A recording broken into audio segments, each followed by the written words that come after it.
बरं आता ही मेंढर परवडते का तुम्हाला? आता मग काय व्यवसाय दुसरा करायचा हाय बरंच म्हणायचं बर लोकांच्यात कामाला जाऊस तर बर किती मेंढर आहे तुमची सगळी एकूण? आपली मेरा तरी समजायची मिळून आमच्या वाड्यातली एक आहे ती 700-800 आहे ती. 800 मेंढर आहे ती काय? होय बरं आता नवीन जे शेतकरी आहेत ज्यांच्या आता काळ्या जमिनी आहेत अशा लोकांच्या तिथं तुम्ही जर मेंढर बसवली तर तुम्हाला काय त्यांच्यापासून मोबदला मिळतोय का? काय कोण देते कोण देत नाही. बर होय बर आता तुमचं काय टार्गेट आहे बाबा पुढे आता कुठं जाणार आहे तुम्ही? पुढं काय असं आता गावाकडे पण झालाय बऱ्यापैकी पाऊस तिकडे जायचं पण अजून दिवाळीत काय तिकडचं काय संपलं का अजून इकडे जायचं असं भटकतच फिरायचं. बरं आता तुम्ही वर्षातले किती महिने भटकता आणि किती महिने साधारणपणे आपल्या गावात असताय? होय आता आम्हाला घर सोडून एक दिवाळीला सोडलं एक 7 महिने होत आलो बघा. बर आता पाऊस पडलाय जायचं घरला. बर म्हणजे पावसाळा लागला का गावाकडं आणि उन्हाळा लागला का बाहेर फिरायचं? होय बर मग साधारणपणे आता तुमच्या घरातले किती माणसं आहेत तुमच्या सोबत?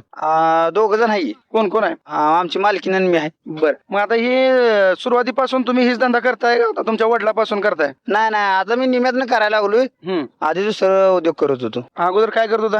आधी ऊस तोडीला जात होतो. बर आता मेराकडे जा येतो. कुठलं बरं आहे ऊस तोडी बरी आहे का ही मेंढर सांभाळलेली बरी वाटते ती? काय मेरा जरा बरं वाटतंय पण चराय नसलं का लय अवघड आहे हो. बर मग तुम्हाला घरच्यांचा काय विरोध आला नाही का बाबा मी मेंढरा का असं येत नाही असं तसं काय झालं नाही का? घरची मस्त म्हणते ती नको राखू पण आता काय करायचं मग घरी काय काम नाही ते काय नाही ते. बरोबर खायचं काय? हा बर सांगा तुम्ही आता सांगितलं 700-800 मेंढर आहे ती तर या मेंढराचं साधारणपणे उत्पन्न कशा प्रमाणात घेताय म्हणजे पिलं लहानाची मोठी कशी करताय जरा थोडक्यामध्ये सांगा ती. एक 2-4 महिने 4 महिने तरी जाते पिली मोठी करायला. बर त्याला शरीरात दूध वगैरे पाजतो पुन्हा खुराक जरा ठेवतो. बर होय तर दादा मला सांगा आता या मेंढरापासून तुम्हाला काय काय उत्पन्न निघतंय नेमकं उत्पन्न सोर्स काय काय आहे? उत्पन्नाचं काय हो ही पिली सांभाळायची आणि विकायची. बर होय मग हे यांचे केस वगैरे निघतात लोकर वगैरे ह्याचं काय करताय तुम्ही? ह्याचं काय लय बारकी लोकर आहे त्यामुळं याला काय नाही आम्ही कातरले का आपलं वारळ टाकून देतो. बरं आता सगळ्यात महत्वाचा प्रश्न की एवढं मोठं त्या ठिकाणी तुम्ही मेंढर घेऊन जाताय तर तुम्हाला असा कधी अनुभव आलाय का बाबा येत असताना एखादं त्या ठिकाणी लांडगा असेल किंवा वाघाने किंवा कशाने हल्ला केलाय आणि तुमची काहीतरी आर्थिक नुकसान झाले असं काय कधी जाणवलंय का? नाही आमच्याकडे तरी अजून काय नाही लांडगा यायचं एखादं धरणार त्याचं काय ते रानातला प्राणी आहे. बरं ते आपलं बसलं केलं का उकून चुकून एखादं येऊन धरत सुद्धा. मग त्या केस मध्ये तुम्ही ते नुकसान कसं भरून काढताय? आता काय नुकसान भरून कोणाला सांगून कोण देते काय आपलं हाय ग बसायचं. बर बर बर होय बर आता या दुधाचं काय करताय तुम्ही मेंढराच्या? मेंढराच्या दुधाचं काय हा या पिल्याशी पुरत नाही त्याला शरीराचं पाजायला लागते. बर आणि जर समजा कोणाला तर औषधासाठी एखाद्या समजा थोडं दूध वाटीभर लागलं तर तुम्ही त्यांना मदत म्हणून देणार का कसं आहे? होय होय देतो घ्या. बर होय नेते ती 700 ते 800 मेंढरा माग साधारणपणे उत्पन्न किती निघते वार्षिक? वार्षिक उत्पन्न आता तसं जे ते थोडी मेंढरा असते ती कोणाचं 1.5 लाख होते कोणाचं लाख कोणाचं 70-80 हजार रुपये कोणाचं बकळ मेंढरा आहे त्याचं मग 2-4 लाख रुपये पण होते. बरं म्हणजे जेवढी मेंढरा आहे तेवढ्या प्रमाणामध्ये त्या ठिकाणी नफा फायदा होत असतो होय मला. हा त्यातून मर्जर आहे अजून बर बर आपल्याला लाभल ती लाभल असं आहे. आता मी बघितलं की तुम्ही त्या ठिकाणी कोपी वगैरे घालून असं राहताय उघड्यावर तर या ठिकाणी असं राहत असताना तुम्हाला काय काय अडचणीला सामोरे जावं लागतंय? अडचणीला काय आता तेवढं राहतच असते पाऊस रात्रीला आला ही अशी पालं केली आणि साईडनं चाऱ्या काढून पाणी लावून दिलं अडचणी आहे प्रत्येक बरं गोष्टीला काय पण धंदा करू द्या अडचणी आहेच त्याला सामोरं कसं काय जरा दटमन करून राहायला लागतं. तुमचं किती पिढ्यानपिढ्या व्यवसाय चालू आहे? पिढ्यान मी आता एक 10 वर्ष झालं मी करतो या. ह्याच्या आधी काय होती पण घरची घरीच राखत होती इकडे काय नाही आम्ही आपल्या काळ्यारांना येतो.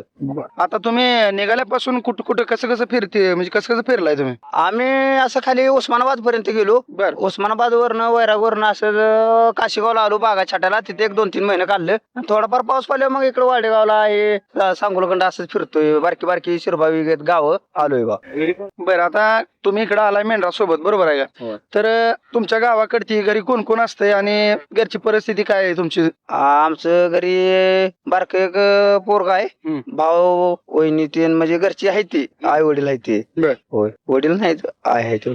तुमची परिस्थिती कशी आहे घराकडे गावाकडे? 2 एकर जमीन आहे त्याला पाऊस नाही पाणी नाही म्हणजे तिकडे पाण्याची शॉर्टेज आहे आमच्याकडे. बर बर बर हो ठीक आहे. नमस्कार बाया. नमस्कार. आपला परिचय? योगेश पुजारी अचकदानी. योगेश पुजारी अचकदानी. बरं तू शाळा किती झाली? 12वी. शाळा शिकतोय का कसं? शाळा शिकतोय पण आता सुट्टी लागल्यामुळे आलो इकडं. 12वी होऊन पण आता फार्मसी फर्स्ट इयर झाले पण आता इकडे अडचण असल्यामुळे पावसात आलो इकडं ना. बरं कधी आलाय तिकडे कळपावर? तरी महिनाभर झालं. महिनाभर झालं काय? मग तिकडे शाळेचं कसं चालतंय मग? शाळेला जातोय की शाळा सुट्टी लागल्यामुळे आलो इकडं. बरं आता तू सांगितलं मला की शाळेला सुट्टी लागली म्हणून त्या ठिकाणी तू आलाय तर तू इकडे आल्यापासून तुझी काय मदत होती घरातल्या म्हणजे मेंढराच्या तळाला काय तुझी मदत होती? त्यांना घरच्यांना मेंढर हे राखू लागायची पाऊस आला तरी पाल हे करू लागायचं कोकरांना हे चारू लागायचं लागायचं बर पाणी पाजू लागायचं म्हणजे खुराक वगैरे मिळालं. चारू लागायचं. बर बर बरं बाळा तुझं वय किती आहे? 19 वर्ष 19 वर्ष. बरं तुला काय तुझं टार्गेट काय बाबा पुढे जाऊन ही मेंढरच राखायची येते का शाळा शिकून तुझ्या डोक्यात दुसरं काय नियोजन आहे? आपली परिस्थिती बदलायची. हे मेंढरा मागची आई वडिलांची केले ते आपण करायचं नाही ना. हालायचं ह्या माग हो.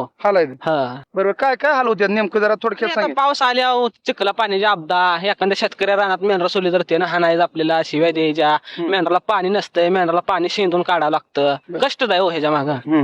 असा कधी प्रसंग झाला का कुठल्या शेतकऱ्याने तुम्हाला म्हणजे असं म्हणजे दमदाटी दिली किंवा अरे रवीची भाषा असं काय कधी अनुभव? असं बऱ्याच वेळेस अनुभव झाला. एक दोनच नाही असं बऱ्याच ठिकाणी झालेलं आहे. बर पण आता त्याला माघारी बोलवलं आपलं काय चालत नाही ना. आपण त्याच्या भागात आलोय आपला भाग सोडून. म्हणजे घर सोडून लांब आल्यामुळे ऐकून घ्यावं लागतं. ऐकूनच घ्यावं लागतंय ना. आता ते जर त्याच्या रानात आपण सोडले ते म्हणलं त्याच्या मालकी हक्का जर आणि ते आपल्याला खवळणारच की. बरोबर आहे. बरं आता कसं कसा दौरा केलाय कसं कसं फिरत आला? आम्ही आता बघा घरनं दिवाळीच्या आधी काय जण गेलतो काय जण दिवाळीनंतर पाक आम्ही परभणी पर्यंत गेलतो.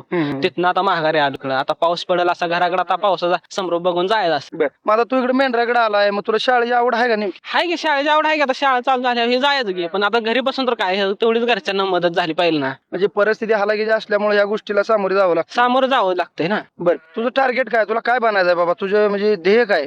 हे काय आपलं आता थोडं शाळा शिकायची चांगल्या नोकरीला मिळवायचे. आता नोकरी मिळवणं म्हणजे तुझ्या डोक्यात काय बाबा मला डॉक्टर बनायचंय किंवा इंजिनियर बना असं काय वाटतंय तुला? फार्मसी करून आपलं काय वैद्यकीय सुविधा आपल्यापासून कोणाला तर फायदा व्हावा होता. सेवा करायची रुग्णांची. हा म्हणजे जेणेकरून एखादा पेशंट असेल तर त्याची मदत व्हावी म्हणून हा त्या ठिकाणी त्याला आपल्यापासून काय तर मदत व्हावी. तुझ्यासोबत कोण कोण आहे आई वडील कोण कोण आहे? आई वडील आहेत इथं. बर हा बरं आता मला सांग ह्या एवढ्या मेंढरा मागे तुम्ही आता साधारणपणे 1 महिना झाला तू आलाय हा. तर ह्या मेंढराला खुराक वगैरे कशा पद्धतीने देते ती? काय जे वेळेत त्यांना चारायचं त्यांच्या मापान लय बी एकदम चारायचं ना. मग आता मला सांग की बाबा एवढी 500-700 मेंढरा आहे कुठलं मेंढरू येलंय कुठलं मेंढरू म्हणजे गाभण आहे कुठल्या मेंढराला काय हवाय तुम्हाला कसं काय कळतंय? आता बालपणापासून यात असल्यामुळे सगळा अंदाज येतो ना. होय हा म्हणजे अंदाजे तुम्ही आता एवढी मेंढरा आहे ती सगळी एकसारखीच मला तर दिसायला लागली ती तुम्ही कसं काय बाबा ओळखताय ही मेंढरू ह्या पिल्ला ह्याचा आहे ही शिळी ह्याचा आहे? कसं आहे रोज बघण्यात असल्यामुळं जे ती मेंढर जे त्या मालकाकडे येते ना. बर हा म्हणजे त्या मेंढरांना सवय लावली तुम्ही? मेंढरांना सवय लावलेली आहे. बर तुम्ही मेंढर तुझ्याकडे येते? होय. बर तर मित्रांनो आज आपण बघितलं एक साधारणपणे 19 वर्षाचा युवक आणि परिस्थिती त्या ठिकाणी कठीण असल्यामुळं त्या ठिकाणी आपल्याला मेंढर राखावं लागते असं यांचं म्हणणं आहे. त्याचं टार्गेट तर असं आहे की फार्मसी करून त्या ठिकाणी रुग्णांची सेवा करणं. मित्रांनो आपण बघत असतो या जगामध्ये समाजामध्ये भरपूर त्या ठिकाणी गरीब कुटुंब असतात तर याने देखील या पावसामध्ये इकडे येऊन या माळावर त्या ठिकाणी यांचा त्या ठिकाणी तळ ठोकलेला आहे.